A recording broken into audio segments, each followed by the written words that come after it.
Good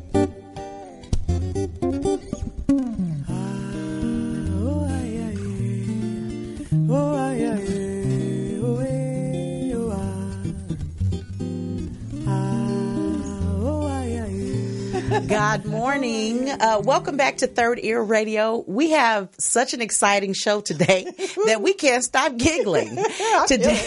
Today's show is about intimacy and spirituality. Doesn't that sound great, right? We have a very exciting guest today, Rachel Howard, and she's going to be talking to us about the art of Tantra. So, like with all shows, let's get started with some great meditation. Our guru, Ruth, is going to lead us into our morning meditation. Ruth. All right. Good morning. So this is a great day, and we're going to start by taking a deep breath in and breathing and allowing ourselves to come into alignment into a new thought, a new idea, opening our minds to every word and everything that is coming forth today. We know that the thought of Tantra and the nature of spirituality are one, for in God all things are one. There is only one. And when we allow ourselves to just be at peace and know that we will hear the things that are healing for us, know that new doors are opening, changing, and allowing us to know that we are that God is. We give thanks today for our guests. We give thanks for being here. We know that this will be the greatest day because we are that God is. And so it is. Amen. All right. I have been like a running, racing horse. I have really had to take the time this weekend to slow down and be present. I noticed I was forgetting things, and it reminds me that those of us that believe, we also have to stay balanced and make it our intention, and not to be run over by our lives, just to make balance and time for self. So, Ruth, how was your weekend? Weekend was fantastic, as always. You know, it's always a blessing just to get up, breathe, and make it on out the door. Yes, it is. So this weekend I had the opportunity to, first of all, I saw a movie called The Shape of Water. If you haven't seen it, I would say go see it. It's mind-blowing. It's going to be about a little bit of Tantra stuff going on in there. Oh, The Shape of Water. You really should see it, but it's a very spiritual movie. It allows you to go beyond what you think you're seeing and move out of the illusion into what life really can be like. So I would suggest that you see it. Also, I went to a church this weekend. We had done a meditation workshop, and I went to deliver them. Can you see my T-shirt? Straight out of meditation. Hey. Anyway, so I went to drop off the T-shirts, and when I was talking with the ladies, they were talking about one lady said her knee was hurting, the other lady said this was hurting. So I thought about something I had read this weekend. I think I mentioned it to you. There was a flood, and they have these ants. I can't remember what type of ants they are, but what they do in the flood is they lock themselves together and form a core, and within that core, they put the queen and the eggs in the middle, and they lock and support her and themselves so that they don't drown and they stay alive. And the way that they stay alive is they rotate their places so that they don't get tired and that they're able to breathe. I thought that was really pretty interesting. Support. So what I thought is, how about if we created a healing circle where instead of saying anything, we locked into each other and just saw the presence of God moving through our bodies, doing the healing work and allowing it to just be what it is. That's you beautiful. See, sometimes we don't need words. We need to know how to connect together without words, just being together. And I just thought, that's pretty interesting because we are so disconnected today. We don't like to hug. We don't want to talk. There's people we don't want to talk to. Our faces are usually in our phones. Yeah, we down here doing this, texting, and we're not communicating on a lot of levels. And what we're missing out on is this fantastic being that God created with all of this energetic energy. We came here with a gift, able to heal, to do work on this planet so that we can survive, thrive, and have our greatest life. Yes. And we forget about that because we become so individualizing our little package for what we have to do. So today, I'm just thinking about, let's just sometimes think about being like ants, connect together, lock together, support each other, and know that we can all just take a breath and breathe and be healed. That's so beautiful. That so nature always provides us excellent examples of how we can be more of who we were born to be. And the ants do provide a good example. And then you also mentioned not having to use words, which I think is a good segue into our topic today, intimacy and spirituality. a lot of people think intimacy just means hooking up or connecting. They also think that it means the clothes are going to be off. Not necessarily. For some people, there's a deeper level of intimacy. In psychology, the first step of intimacy is vulnerability.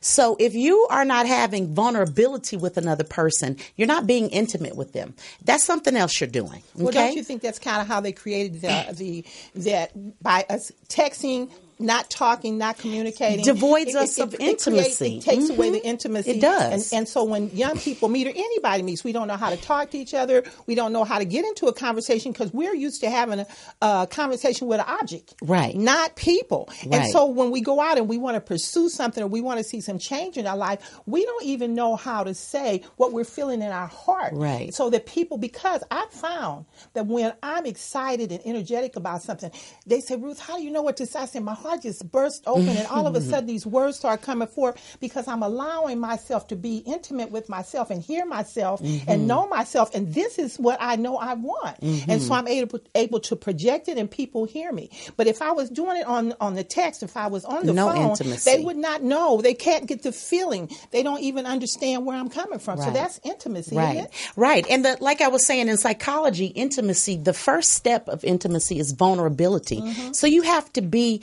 vulnerable with another person. That means that there's some implied risk there. That's right. And without focusing on what that risk could be, you have to make yourself open and vulnerable. So many people have hooked up or connected and they've never been vulnerable. So there's something to think about there. And intimacy does not equate with sex. It's beautiful to be able to be sexual and also have intimacy with another person.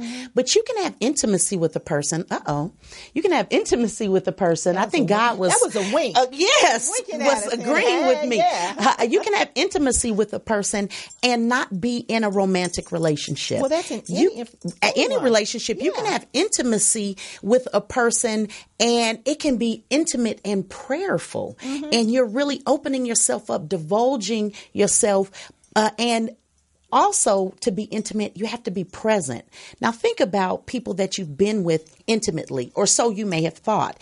You made no eye contact, or you don't really focus on their energy. You're more in your head controlling your own energy. Well, with being intimate with a person, whatever the connection is, it is important to be vulnerable and be present. Well, you and I have an intimate relationship. Yes, we do. When we first met years ago, we kind of connected, looked at each other, and knew deeply that we were going to work together one day. Yes. And then when we saw each other again, we knew it was the time, it was the moment, the connection was there. We were vibing off each other without knowing what it was going to be. Yes. And here we are right now on this show. So that information came from us allowing ourselves just to connect and know what we want, so that you meet your mate when you know who and what you are and what you want. And that's in everything. That's in business. That's in relationship, love relationship, friend relationships. Any type of relationship. Yes. And I like separating intimacy from sexuality, but I think that it is a lack of intimacy that gets people to separate their sexual self from their spiritual self. It's so taboo. And I think a lot of that comes from the shame-based culture in religion. And that shame is also driving unhealthy behaviors because it has to be a secret. Well, there's a saying that we tell the kids in our family: secrets keep you sick. Secrets make you sick. So with that shame-based culture telling you it's wrong to be intimate with yourself or have a sexual connection with yourself, or telling people sex is bad, it's dirty. Well, people are having sex, well, right? The thing that I'm thinking about here is, like, even with the so-called the Me Too movement, all that. You think about the people who have been molested or, abused and shamed in so many ways, and they're not able to become intimate with anybody. Right. Definitely not themselves. They have all those inner fears. They're afraid if people know, somebody's going to say something negative. You probably made it happen to yourself. With women, a lot of times they say, well, what did you do? Right. So it's not what I did. It's what was going on in that time. And so we have to hide our feelings, and we're not allowed to express ourselves and really say, this is how I feel, this is what happened. And so the intimacy cannot come because we have so many barriers that we have to go past. That's one of the reasons I love chakra healing, because when you go into the chakra healing, you work on releasing the hidden fear, the anger, the resentment. You learn about love. You learn about letting go, letting the past remain the past. And it's hard work. Well, I think what people have done essentially is they've compartmentalized themselves. And really, to achieve ultimate state in spirituality or a higher elevated consciousness, you really have to integrate the self.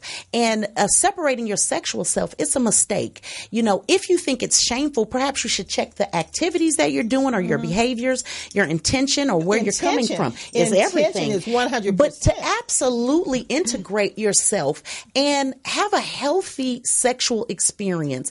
But if people were able to work on intimacy and bring that back into their sexual selves, perhaps that may assist them in the integration, because then they're removing the fear. You know, it's easier for some people to be naked physically than to be naked and vulnerable in their soul. That's right. And really, that's a very high elevated state that you could reach with another person. Doesn't mean that you have to, but if you're going to do it, don't you want it to be the best or the highest? Don't you want to come away feeling nourished instead of depleted? And you know what I find too, that's why I talk about meditation so much. A lot of times people resist it. But when you go into meditation, you are really going into self. You're going into that God center. And that's very hard for people to do. They say, girl, I can't sit for 5 minutes. This is driving me crazy. They can't be intimate with themselves. They don't know how to do it. So that's why I say it's practice, practice, practice. Start with 2 to 5 minutes a day. Sit and say, for 5 minutes, I'm going to sit with me and I'm going to know who I am and what I'm feeling, what I'm thinking. Who am I really? Because if I don't know who I am, how can I truly look at you and say, I know you? No, I don't. I know the me. I know the you that I create in my mind. But when I see myself and I know who I am, then when I see you, I can discern and know whether this is a person I want to deal with, if this is a situation I want to deal with. It just opens up so many doors. And being intimate with another person, it does mean that if you're in an unhealthy place personally, that you're going to have to commit to some healing, because that's why a lot of people are afraid to be intimate. And I'm so glad we have our guest on, because she's going to be able to talk to those things on an expert level. But also being able to work on yourself and heal yourself so that being vulnerable is not so scary, or even if it is scary, you're willing to do the work. That walk. That's right. It's going to be work. Yeah. So it can be a beautiful thing. And I think also that couples can use yoga and meditation to achieve a deeper level of intimacy, or whatever you're into. You know, him, her, them, they, whatever. I'm not here to judge. That's between you and whoever. And definitely it's an individual thing. Of course, I don't necessarily agree with everyone's spiritual practice, but there's room for us all. And for me personally, I have to find what works for me. Well, for me personally, I don't know what spiritual practice is. First of all, I think that you can be spiritual in whatever you define spirituality it's up to you. As. How you connect with your God self is your job. But what I know is the intention is to be fair and right with myself. And if I'm fair and right with myself, I'm going to be that way with you. I cannot know myself unless I'm willing to go within and have a conversation with myself. If I'm willing to allow myself to vibrate and feel everything that's going on in my body, so that I say, Ruth, this is who you are, and I'm standing in it. And when we can do that, then I don't care about spirituality. I don't really care about religion, although I do practice and go to church sometime, but I'm not stuck in it. I go because I love to be around like-minded individuals and people who think on the same thing that I think. But I don't tell everybody that that's where they got to go. But so you know, I just let them, I just kind of don't deal with that part. But whatever a person's spiritual or religious practice is, there is a way to achieve a healthy intimacy within that. And that's what I'm saying. And that's what I'm saying. A lot of people make the mistake of separating it. And why don't you try finding it within the realm of what you believe? Because that's that God self. Remember, we came from God. That's what everybody teaches is, where do you come from? We come from God. Well, if this is the truth, then here it is. Be intimate with it. Get to know it. Let God be that divine light shining out of you brightly that people, when they see you, they can't, hey, the glow is so bright. You understand? And we, by getting intimate, knowing about our sexuality, not being afraid. Being willing to take that step. We're opening new doors for ourselves. And so I'm just excited about having this guest. Yes. So, you know what? That's a perfect segue into our break. We're going to have some nice, soothing music today. So just think about what we're going to be talking about. If you have any questions, please feel free to call in 323-293-3375. Or you can also email us at thirdearradio@gmail.com, and we will answer your questions on air. So as we go into the break, just think about allowing God into your intimate life, allowing God in so that you can have a greater intimate life. And hopefully that spills over to your sexual practices, whatever they may be. And remember that as you're doing that, you're listening with the third ear. Listen with the third ear. That's what I'm talking about.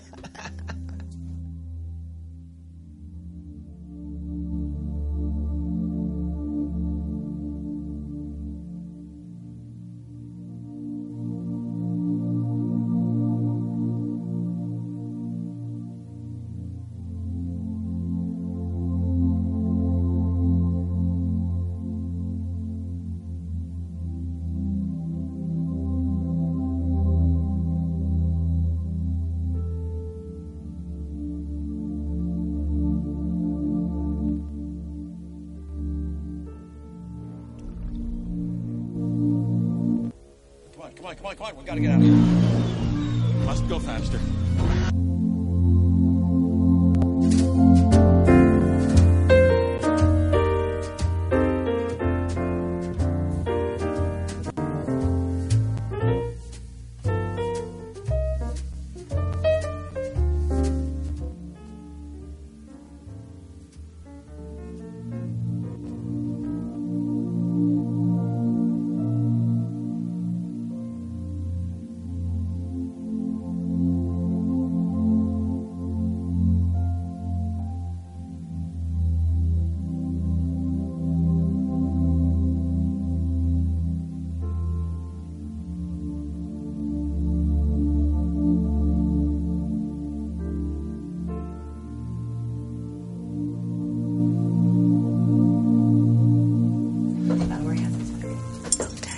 Okay, so we're back, and guess what we were talking about during the break?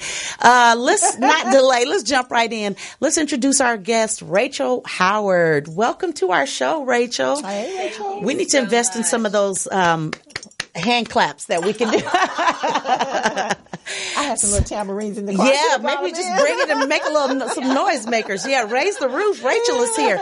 So, Rachel, I know a lot of times, because I told a few people what the topic was going to be, and they were like, oh, we're going to talk about sex. And I said, not necessarily. A lot of people, when they hear the word tantra, that's the first thing they think about. So can you tell us a little bit about what tantra is before we jump into who you are? Because I want to satisfy some of those curiosities out there. Definitely. Well, Tantra, one of my teachers says, basically the definition changes every single day. And one of the main things that another teacher of mine told me is there's nothing wrong here.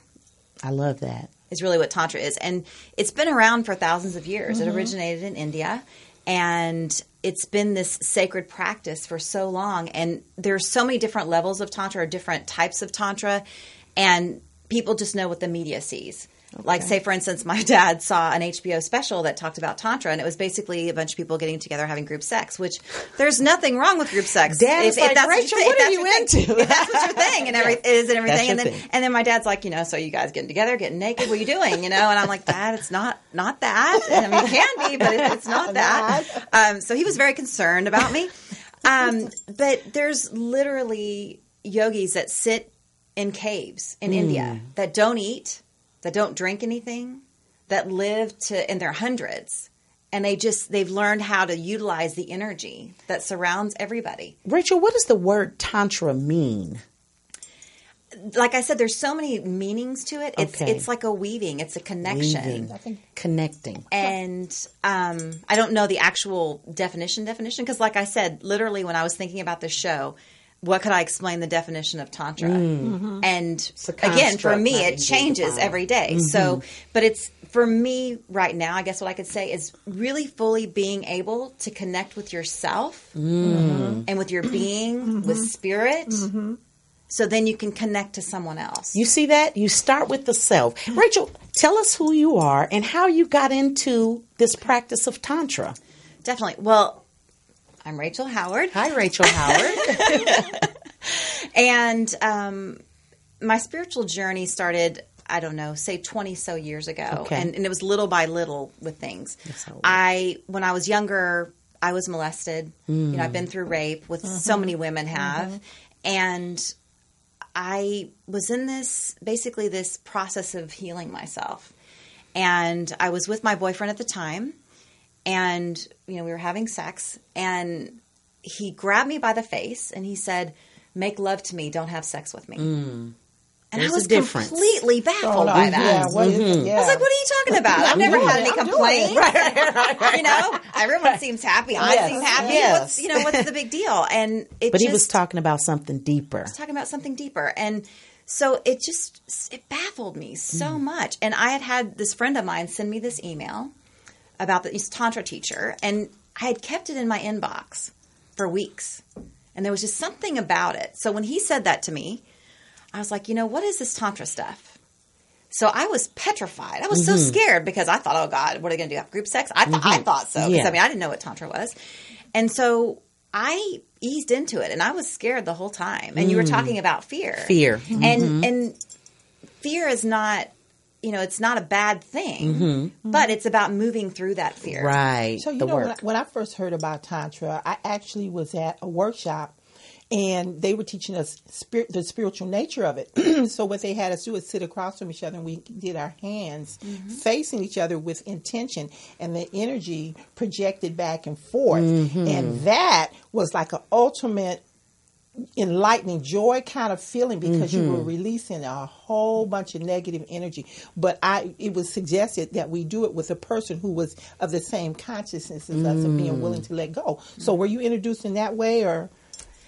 Not so much. And, we're all, as we know, we're surrounded by energy. Right. Constantly. That's science. Yeah. So we're energy, other people are energy. Right. And as you said, depending on where someone is in their life and their frequency and how their thoughts are and what they've dealt with in their past and all that type of stuff, they have a different type of energy.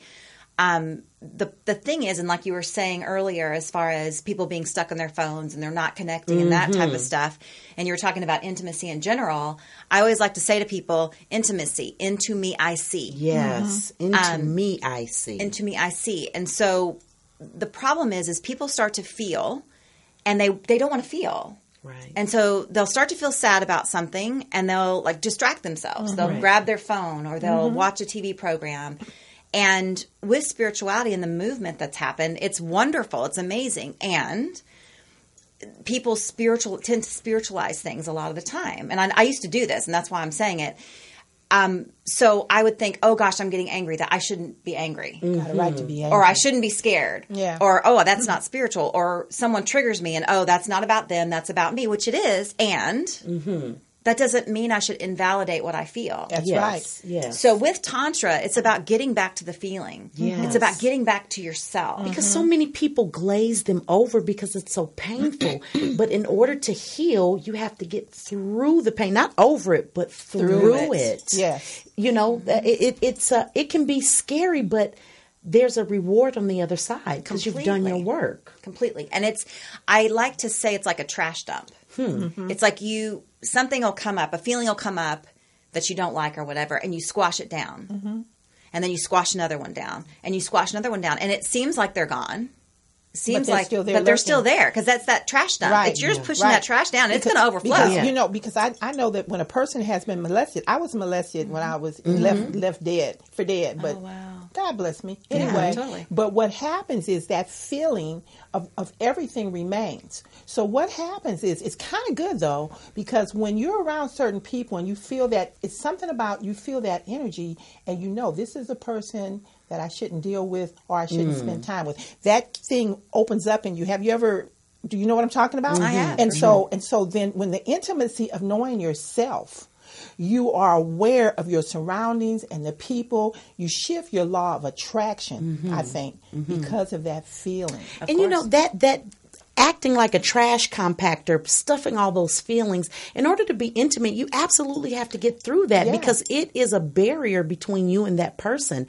And like you mentioned, so many women have sexual trauma, but I think it's underestimated the number of men that are a part of that Me Too movement. Exactly. That because there's something associated with their manhood to admit, and that's vulnerability, right? Completely. So a lot of times women think that they're the only ones showing up to the table with the trauma, and they may be engaging their partner, male or female, that has trauma themselves. And so is that what you were talking about when you were with your boyfriend and he said, make love to me? Because you were having a different feeling in having sex and making love. Well, again, we don't have sex education or love education. Right. Love education. We have sex education, but not love. Well, even sex education, there's nothing. Our sex education is based on what we see in the media, what our friends tell us. If we're lucky, we get some from our parents, but they just know what they know, and they're usually embarrassed. Comes off the schoolyard. The schoolyard or porn. And these days, especially with porn, I mean, there's so much porn addiction, and I'm not saying if you watch porn you're bad at it, because again that's that whole good, bad, right, or wrong, right? Because the judgy. Everything has its place, but the problem is people learn from porn or from the outside of themselves, and it's not based on reality, and it's not from them inside of themselves and what they're really, really feeling. It's based on performance. It's based on technique. And if they're having sexual problems, if they're having a problem getting erection, or having a problem having orgasms, if they're a woman, they think it's some technique's going to fix it. Right. They think something outside themselves is going to fix it, or something's wrong with them. Right. I used to, in my other lifetime, I managed STD clinics, and I worked at a pretty successful surveillance site. So we attracted a few people in the porn industry because there's that whole AIM and they do their testing. But I had the opportunity to talk to a few people who were porn actors and actresses. And I asked them those questions. So how do you do that? Have sex with so many people? They said it's like brushing their teeth. That they're not. It's different. They said it's different from when they have sex with their own partner, and that it's like acting for them. And so I even had to ask, how do you sustain an erection? They said the Viagra, the fluffers, it's just they're out of their minds. They're not really in their bodies. And I think that's what's beautiful about Tantra, because you have to be present. And being present is a spiritual act in itself. Being present, that's God right there, being present. Yes. Totally.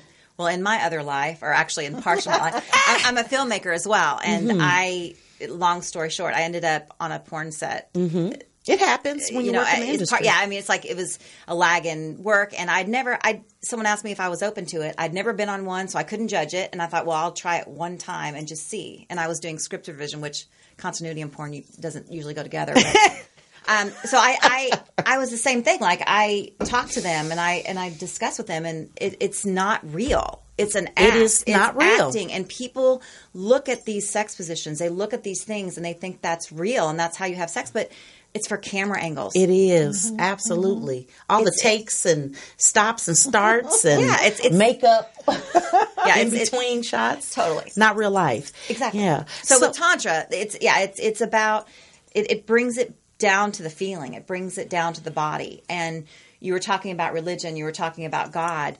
Our bodies are built for pleasure. That's right. You know, what we eat and the taste that we have, the being able to feel things, you know, with our fingertips or on our skin. The sensual sides of ourselves. Yes, and you feel it. Just seeing the sunset and getting pleasure from a sunset. And just, we are built for pleasure, including our genitals. We're built for pleasure.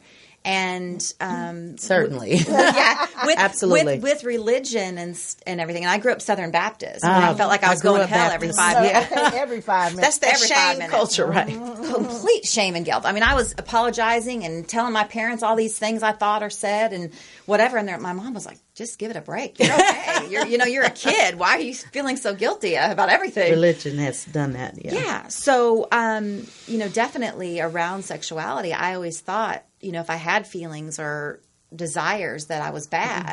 And dirty. And, that whole dirty thing. Yeah. Until I realized that, there's actually a book in the Bible, Song of Solomon. Okay. That's all about pleasure. Wine and honey and oils and it's the smells. And it's not about fabrics. Procreation. No. We're religion says, sex is for procreation and that's it. No, this is all about the pleasure of it and the connecting and the intimacy.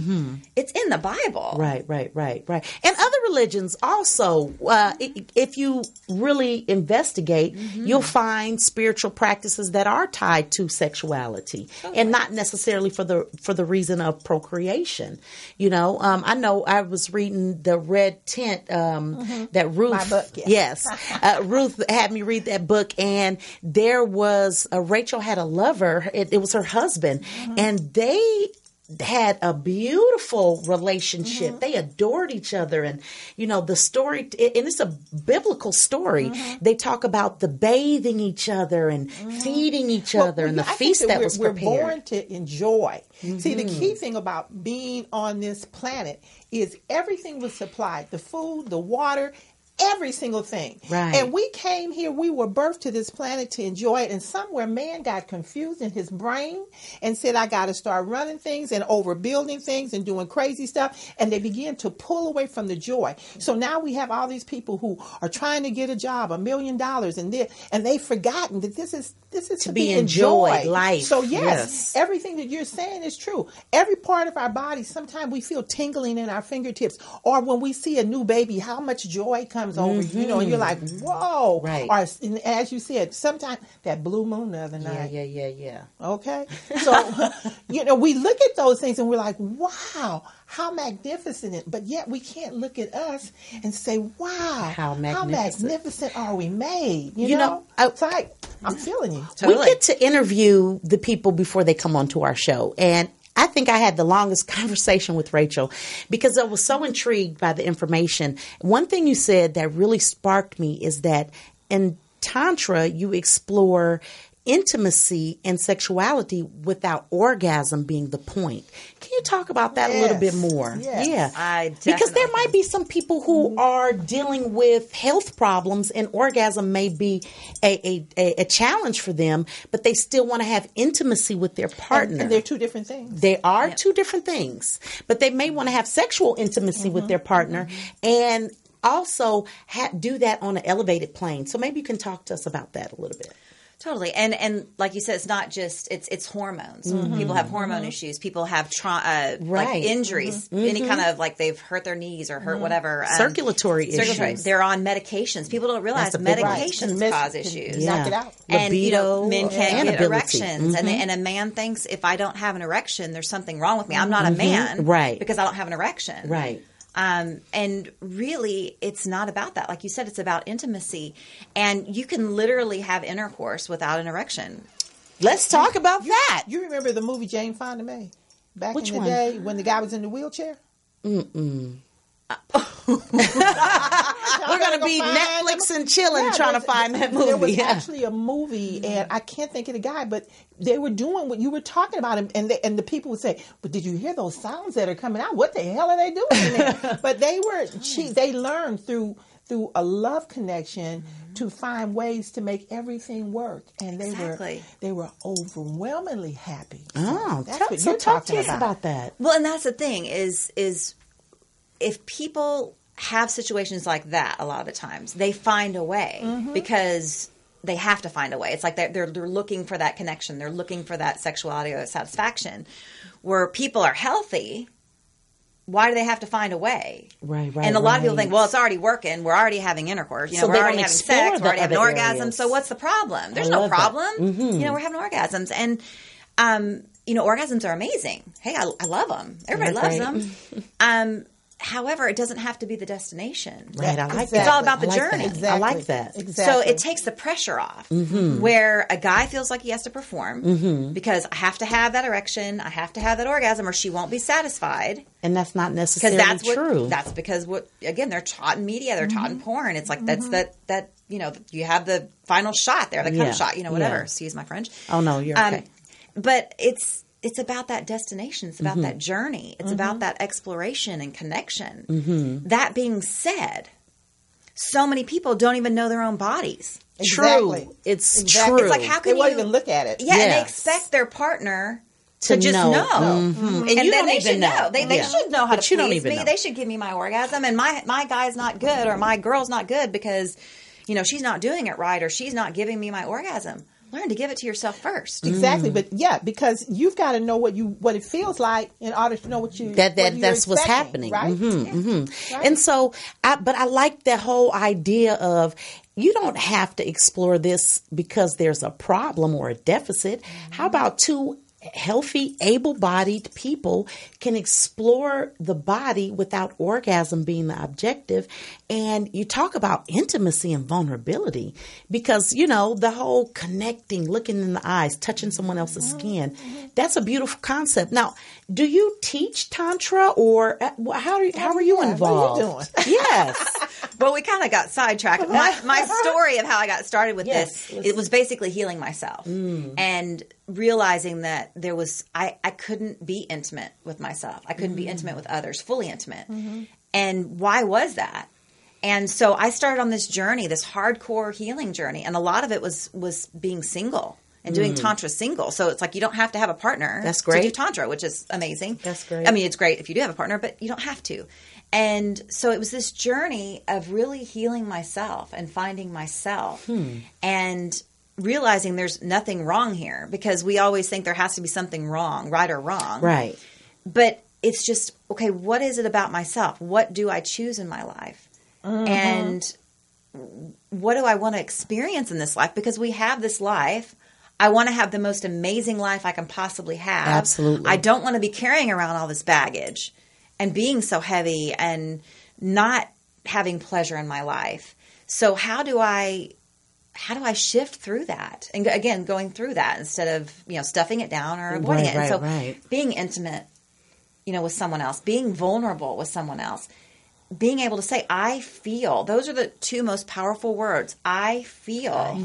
And claiming what you feel. You know, even if that's anger, if it's jealousy, if it's whatever, being vulnerable. Feel it. And I feel. And not expecting anyone else to fix anything or do anything, but just I feel. And when you were talking earlier about emotions and things like that, it made me think of something that, like, emotions are on a scale. So you have, you know, for lack of a better word, what people think of it as the bad things. You know, people don't want to feel that depression or that just despair and that just hardcore sadness. Right. But they want to feel the bliss and the joy. Right. So if you look at a scale and the middle being neutral, if you don't allow yourself to feel that despair and that sadness and that anger and all those things that we, you know, think are bad, you're never going to feel the joy and the bliss. You're never going to get to the other side. You're going to stay in that middle of the road. And you're going to wonder why your life is not shifting. So the meditation, Tantra, all those things, really getting connected to yourself and connected to what you feel and making that okay, that will shift everything in your life.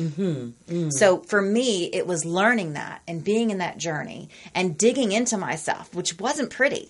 And seeing those sides of myself and just having that pain come up and having that sadness and depression and despair come up. It wasn't pretty. Right. And it didn't feel good all the time. Right. But oh my gosh, I would never be where I am right now without it. That's right. And I'm so grateful. And here's the thing about stuffing is it doesn't go away just because you stuff it down. And so to feel it, I mean, you're going to deal with it, feel it, then you actually get to let it go. Exactly. And I always say, especially with my coaching clients, that the absence of pain is the presence of healing. If you think about something and it's painful, blocking it out of your mind isn't the way to deal with it. Think about it. Touch it.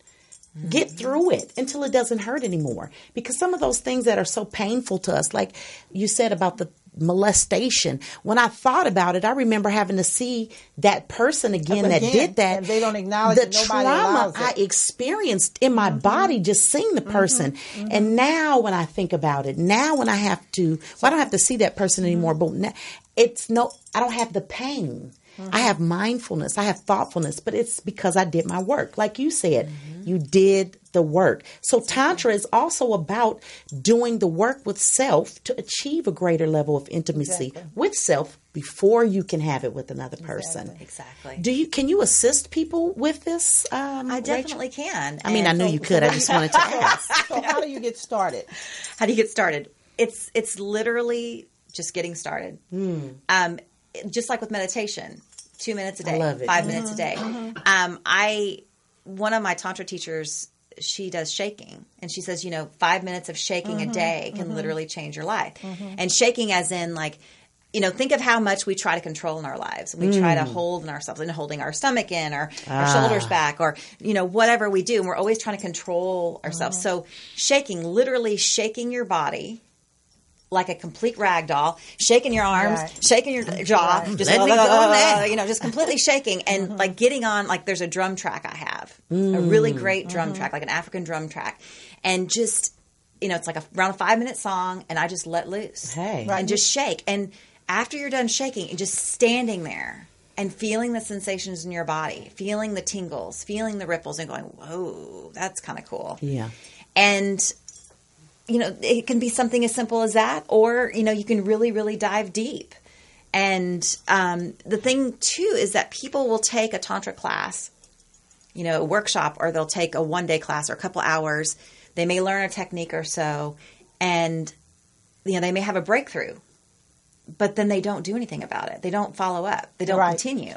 That's right. And they expect, this is going to fix everything. Well, this didn't work because, I did this thing. And you didn't get far enough into the... And it's like, no. You can't just... So really it's about commitment. It's about commitment. To yourself. To yourself, saying, I'm going to continue to do this until I get what I'm working towards. And it's just like meditation. It's not something that you do once or twice and then you're done. You do it. It's like the more you do it, the more results you see.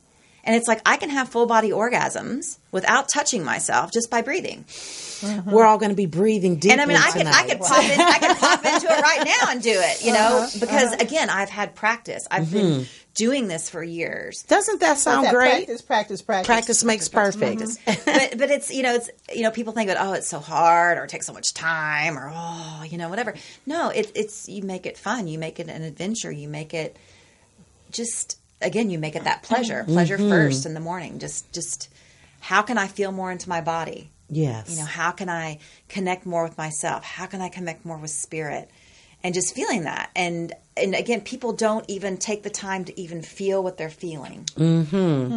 Because sometime in the morning what I do is after I do my meditation, I turn on some R&B music or I'll look at something and I just start dancing. And I don't care what the dance is. I'm doing it. I'm creating joy and I'm cracking up. And I'm like, girl, look at you doing it. And then I try to dance like the kids. Okay, I got it. And if my grandkids, somebody say, please. But to me, it's working. They don't know what's up. But the commitment is that I do this because I'm creating joy. Yes. And I do it every morning because every day I plan to be joyful. So I understand that each morning we have to make some type of commitment to ourselves. Is that what you're talking about? Definitely. Well, and even dancing is tantric. Exactly. Hey, check that out. That's why I feel so good. Yeah, because people think, Tantra is just sex, like we were talking about earlier. It's not just about sex. It's about connection. Right. It's about presence. And when you're dancing and you're feeling your body and you're just moving with what you're feeling, that's presence. That's right. And so you offer coaching sessions to people so that they can get into Tantra. Can you talk a little bit more about that? I do. I work with singles. I work with couples. I work with, people that are in a couple, but they just, maybe their husband's not interested or their wife's not interested. So just the one person does it and not the other. Okay. And basically just, it depends on the person. There's not, I talked about this before as well. No right way to do it. There is no, like, this is how I do all my clients. Right. Because for me personally, like, because I had so much trauma in my background, it was really important for me to really delve deep to release some of that so I could see the sunshine, so I could really start to feel the pleasure, because before it was not as easy to feel that pleasure and to feel that connection. So I had to just get some of the trauma out of the way. I had to work through some of that stuff to get to the other side. Right. Some people don't have what I had, but maybe they have a disconnect in another way, or maybe they have health issues, or maybe whatever. So I deal with people who have trauma. Yeah. There's a woman I worked with, Dawn Clark, and, repairing core fractures, which is soul retrieval. Can I ask you a question? Yes, it's like with people who have catastrophic illness, like I had cancer. But what I did is I made myself happy by doing certain types of dance. Like I said, I dance, and I allow myself to feel the joy of health and all this kind of stuff. And so I'm thinking that with the Tantra, it can work to assist in opening up the feelings in your body so you get rid of fear. Because the greatest killer is the fear and the stress of carrying the fear. So if you can get past that, the body cells can say, hey, we're happy. We're happy to be here. We want to live. We're alive. And the body starts to rejuvenate and rebuild itself. So you're talking about getting past fear. Yes. And life is like an onion. Our body is like an onion. Right, layers. And so you have layers. So you might get through some fear for one thing. And each layer and then may all make of a sudden, cry. fear is going to pop up again. You're like, wait a minute. I thought I dealt with that stuff. Yeah, but deeper. But you're going to go deeper But you go deeper with it. Right. And so yes, you're getting through fear. You're getting through anger. You're getting through whatever. But it's being gentle with yourself. Being, just instead of judging where you are or comparing yourself to someone else and say, well, I can't get to where they are because, for whatever reason people come up with. Yes. And they judge themselves or they'll judge others. So it's taking that layer of an onion, like you said, and just finding those joy, the pockets of joy, pockets of pleasure, and knowing that other stuff may come up. But it's okay. And keeping us from It's a beautiful thing, actually. Keeps us from judging ourselves, too, I think, because we judge our bodies. We can't, because we think if we look a certain way, nobody's going to desire us, nobody's going to look at us, we can't look at us. So it helps you to change what you're looking at as far as your body system. I can see how mirror work can do that. As a life coach, I don't offer single sessions because I know that if I sit with you once, it's not deep enough. If you really want to do the work, you hire a coach. If you just want to know about it, you buy a self-help book. That's what I tell people. If you don't want to do the work, don't call me. But if people want to do the work, I make sure that they commit to a minimum of 4 sessions or I won't do it. I'll do group activities, but then those are more light. And I can see Tantra being the same way. If you really want to learn about or heal your sexual self or learn about and heal that part of yourself, that intimate part of yourself, working with somebody can really be assistive because you could go to a therapist and they may help, but you might want to experience a deeper level of intimacy. And I could see how a Tantra coach could help with that. Have you had the experience of when you work with one person, their mate or someone generally ends up coming with them because they see a change in them? That's a good question. It can be that way. And there are some people, I've seen both ways. I've seen where the partner is completely, nope, I'm not doing any of that stuff. I'm not doing any of that PBGB, whatever stuff. I could see that. And they're completely blocked from it. And then sometimes they'll see their partner shift and change. Yes. And they'll go, wait a minute, okay, maybe there is something to this. But they only want to learn through their partner. Like they don't want anyone else telling them what to do. And it's so funny to me. It means you really need the class. Yeah. But again, I don't judge anyone for where they are in their experience. Yes. And where they are in their relationship. I meet a person where they're at. And like you said, I don't do single sessions because you barely start to get to know each other, scratch the surface on one session. So, I do packages. Yes. Because to me, you want to delve deeper. You want to do those layers of the onion. You want to kind of get into the nitty gritty. And yes, doing a single session or one thing here or there, it's not, it's good. Right. I mean, it opens the door. It's better than nothing, but to actually commit to doing the work with the coach, it's an investment in self. Totally. And so that it requires more than one session. So I totally get that. Yeah. But, there are, for people who may not be interested in or don't feel that that's an option for them, meeting with a coach, what are some things that they could do to explore Tantra a little deeper? Well, there are a couple different teachers around Los Angeles. Mm-hmm. One of my teachers is Dawn Cartwright. And she does what's called a puja. And it's like a sacred circle type of thing. And she does like a series of, I think it's like 7 classes, and it's like every other week or every week, every Thursday or something like that. So you start to learn different practices, and it can kind of get you going. Okay.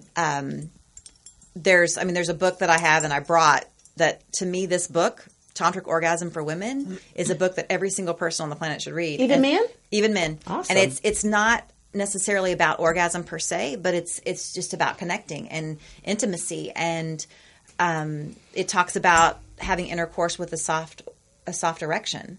It talks about which I didn't realize until I started doing Tantra, but with the chakra system, basically the throat and the genitals are connected. Exactly. So if you make noise, Ruth knew that, y'all. Yeah, that's right. So if you make noise during sex, during making love, it can literally bring about an orgasm. It breaks it all up and opens it it up. Explains it. And so people who are scared to be vocal and I should be quiet, or I'm being too loud or whatever, let it go. Whatever you feel like doing, you just let it go, and you might be surprised at some of the orgasms you have. Other ways for Tantra, it's, I work with clients, obviously. To be honest, I only take a select few. And for me, they have to show up and want to do the work. I can understand because I don't want to waste my time, because it's a passion for me. It's a calling for me. So if I'm going to work with people, they better be ready to show up. They better be ready to do their homework. Yeah. And I'll put it out there. It's just how it is. And I'm not in it for just the money. Yeah. Of course, for me, I've learned to find a balance with that, because I used to do everything for free. And I got slapped around. We understand. Yeah. And I got slapped around about a bit, for that, with different friends. But for me, it's a relationship. Mm-hmm. It's a cooperation. It's an intimacy. Mm-hmm. And this type of work, definitely your sexual self is going to come up. That's a very delicate subject. So I can understand you saying it's a select few, because if a person if they're not ready to do the work and they show up, you're going to be pulling teeth. And that's kind of counterintuitive and counterproductive. A lot of people, they don't want to have any what they call inadequacies. Uh-huh. And they say, hey, I got this, I can handle that. Yeah, the ego will do that. The ego will make you. But if you truly want to live your best life now, you want to open up to exploring every part. Get it out there. Get it out there. You want to explore it, and you want to have the joy of knowing that you could just sit with somebody, and the feeling that my mother told me that she and my father used to just sit. She said, Ruth, we didn't do nothing. We'd just be sitting there looking at each other. Mm-hmm. And it was that vibration of, just, ooh. And when you become aware of that tantric thing, I think, going on in you, you can look at that person, and when you see him, you're like, wow. Yeah. And you never have to do anything. The anticipation of the kiss or just the touch. Anticipation is great. It's just, wow. And that's what you're talking about. Exactly. Yeah. Exactly. Yeah. And there's something that I did once, is a practice that was taught to me, to close your eyes, sit across from your partner, and it could be a friend, it could be your lover, it could be anyone. Sit across from them, close your eyes, connect with your body, connect with your breath, and then pretend you're an alien from another planet, and that you're about to look at someone you've never seen before, something you've never seen before. You've never smelt them, you've never tasted, you've never seen, you've never any of these things. And when you open your eyes, you're looking at them brand new. Because how many times, especially if we're with a lover or someone we know really well, we take for granted, or we think, oh, well, this is going to pleasure them because this has pleasured them before, or this is what they enjoy or don't like or whatever. And so if both people are in that space of looking at the other person brand new, brand spanking new, and just reaching out and just touching their shoulder, and feeling that, or just looking into their eyes, or whatever, it's like that's something that you can do. Yeah, that's an exercise that we used to do. Just look, it's very difficult when you begin. Yes, with the beans, we would sit and do that with each other, and based on what we were being asked to focus our attention on at the time, I had different experiences each time.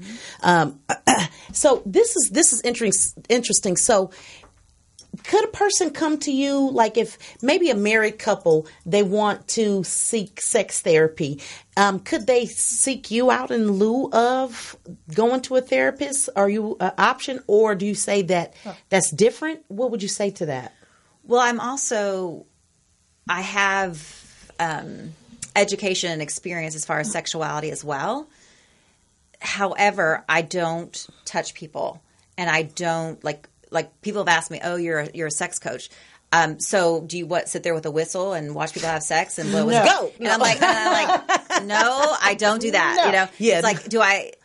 Again, I would never say no. Like nothing will ever happen, ever. But my boundaries are: I don't touch people; they don't touch me. Yes. Exactly. And there's usually on the whole no nudity, because to me, again, a lot of people that come to me, they're just really learning to connect, period. Yes, and like you said, it's literally can be like just facing each other with your Right. clothes fully on. Yes. And just breathing together. Yes. Again, I've had some clients where it's gone, a bit deeper, because I've also worked with just women who've had trauma and things and done different pressure point things, on the genitals, which I don't do it all the time. But again, it just depends on the person, depends on where they're at and what's happening.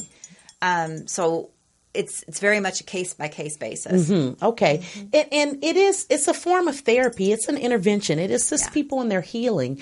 So, and I respect the whole thing of, because for me, I wouldn't personally feel comfortable. I'm not judging other people. I personally wouldn't feel comfortable taking my clothes off in a space where I'm seeking to do healing with someone I'm not involved, like my husband or something. That would be different. We could do our work together. But if I was seeking a practitioner, I would absolutely want you to have your clothes on. So I respect that. You wouldn't want me to be naked? No. But I thought it was tantra. Okay. Right. Yeah, that's what they think. Right? Those assumptions. Right. So that's good. That's reassuring to know. Now, Rachel, if people want to work with you, like maybe someone has seen you and they want to work with you, how can they get in touch with you? You can reach me on my website, and it's rachelhoward.co, and it's RACHEL. Everyone always misspells my name. rachelhoward.co, and all my contact information is there. Great. And you can reach out to me, and And what if someone, maybe they might be Christian or maybe they're Muslim, but they would like to seek you out? Is that permissible? Or, of course. Okay. I don't care what religion you are, what race you are, what